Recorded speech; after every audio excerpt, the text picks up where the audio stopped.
Bicycle thefts are on the rise. 80 reports in downtown Madison just since June. Avoiding this may not be as easy as locking them up. NBC 15's Madeline Anderson joins us now with ways to ensure your bike is safe. Madeline? Hi, Brittany. So that number might not be all that surprising. Most of us know someone who's had a bicycle stolen or have even had it happen to our own property. It is enough, though, to get the attention of law enforcement. Now the city is warning you to take extra precautions. With its numerous bike trails, bike shops, and bike programs, Madison often ranks in the top 10 for most bike-friendly cities. We love to bike. We bike a lot. We bike on the weekends. We bike after work. But more cyclists translates to more opportunities for criminals to get their hands on wheels, seats, and frames.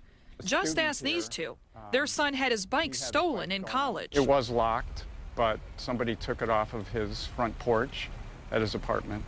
On West Washington, so right in town. You know, bikes have become a very common commodity on, for internet sales, on Craigslist and eBay and Arthur things. Ross, the pedestrian and bicycle coordinator for the city, calls the number of recent reported thefts alarming. It sounds like a lot to me. I don't have numbers to compare that to, but 80 bikes is a lot of bikes. He says thieves know how to get around cables and padlocks and urges cyclists to invest in more security. If you have something that you leave outside, say on a porch at your home or apartment, a really big, thick lock that's hard to defeat with a good sturdy chain and a solid key lock is something that you can leave there at your porch or at your place of work. You don't have to travel with it all the time because it is kind of bulky and heavy, but it's really hard to defeat. Another important tip, be careful how you park your bike and where you do it. Make sure that you lock both your frame and the wheels to whatever you're locking to, be it a pole or a bike rack. Make sure you park in an area and lock up in an area where there's a lot of people. Advice many riders have had to learn the hard way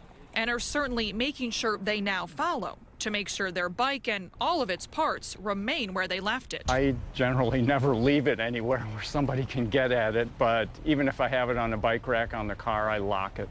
And we to keep the them rack. in a locked garage at night. Now keep in mind, not everyone who has a stolen bicycle reports it, so there are certainly more thefts than just the number police know of.